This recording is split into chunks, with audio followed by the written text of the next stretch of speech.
بسم اللہ الرحمن الرحیم۔ سندھ اور بلوچستان میں اگست میں اوسط سے زیادہ بارشیں ہوئیں۔ سندھ میں 784% اور بلوچستان میں 500% زیادہ بارشیں ہوئیں۔ پاکستان میں سیلاب معمول سے زیادہ بارشوں اور پگھلتے ہوئے گلیشیئرز کی وجہ سے آیا۔ اس سے پاکستانی عوام کو بھاری جانی اور مالی نقصان اٹھانا پڑا۔ جون 2022 سے پاکستان میں سیلاب سے کم از کم 1302 افراد شہید ہو چکے ہیں، جن میں 416 بچے بھی شامل ہیں اور 3554 افراد زخمی ہوئے ہیں۔ سیلاب کی وجہ سے اگست 2022 تک 3 لاکھ سے زیادہ لوگ اب بھی عارضی کیمپوں میں رہ رہے ہیں۔ یہ 2017 کے جنوبی ایشیائی سیلاب کے بعد دنیا کا سب سے مہلک سیلاب ہے اور اسے ملک کی تاریخ کا بدترین سیلاب قرار دیا گیا ہے۔ 25 اگست کو پاکستان نے سیلاب کی وجہ سے ہنگامی حالت کا اعلان کیا۔ 29 اگست تک ملک کا تقریباً 1/3 حصہ زیر آب آ چکا تھا، جس سے 33 ملین لوگ متاثر ہوئے۔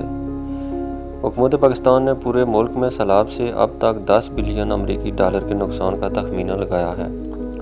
یورپین اسپیس ایجنسی نے سیٹلائٹ تصویر کے ذریعے تصدیق کی ہے کہ پاکستان کا 1/3 سے زیادہ حصہ اس وقت زیر آب ہے۔ پانی سے زرعی زمینوں کو بھی نقصان پہنچا۔ مون سون کی شدید بارشوں اور سیلاب نے پاکستان میں جون کے وسط سے 33 ملین افراد کو متاثر کیا۔ تقریباً 2,18,000 مکانات تباہ اور لاکھوں کو نقصان پہنچا ہے۔ انسانی اور بنیادی ڈھانچے کے اثرات کے لحاظ سے سندھ اور بلوچستان 2 سب سے زیادہ متاثر صوبے ہیں۔ 7 لاکھ سے زیادہ مویشی ہلاک ہو چکے ہیں۔ ان میں سے زیادہ تر صوبہ بلوچستان میں، جبکہ 3,600 کلومیٹر سے زیادہ سڑکوں اور 145 پلوں کی تباہی نے سیلاب سے متاثرہ علاقوں تک رسائی میں رکاوٹ ڈالی ہے۔ 17,560 سے زیادہ سکولوں کو نقصان پہنچا۔ امدادی کارکنوں نے خبردار کیا ہے کہ پینے کے صاف پانی کی کمی کی وجہ سے پانی سے پیدا ہونے والے امراض میں اضافہ ہوا ہے، یعنی ہیضہ، ڈینگی، ملیریا وغیرہ۔ صوبہ سندھ میں سیلاب سے کم از کم 402 افراد شہید اور 1055 زخمی ہوئے ہیں۔ شہید ہونے والوں میں 3 کمسن بچے بھی شامل تھے جو مکان کی چھت گرنے سے شہید ہوئے۔ سندھ میں 10 ملین لوگ بے گھر ہو گئے اور 57,496 مکانات کو شدید نقصان پہنچا یا مکمل طور پر تباہ ہو گئے، زیادہ تر حیدرآباد ڈویژن میں، اور 830 مویشی مارے گئے۔ 15,40,000 ایکڑ زرعی زمین سیلاب سے بہہ گئی ہے۔ سیلاب نے دریائے سندھ کو 100 کلومیٹر چوڑی جھیل میں تبدیل کر دیا ہے۔ بلوچستان میں سیلاب سے 244 افراد شہید ہوئے، بہت سے خاندان بے گھر ہو گئے۔ 4,26,897 مکانات کو یا تو نقصان پہنچا یا مکمل طور پر تباہ ہو گئے اور 3,04,000 ایکڑ پر پھیلی فصلیں ضائع ہو گئی۔ 10 لاکھ سے زیادہ مال مویشی بھی مارے جا چکے ہیں۔ بلوچستان کے دارالحکومت کوئٹہ کو بارشوں کے باعث آفت زدہ علاقہ قرار دے دیا گیا اور صوبے میں ایمرجنسی نافذ کر دی گئی۔ خیبر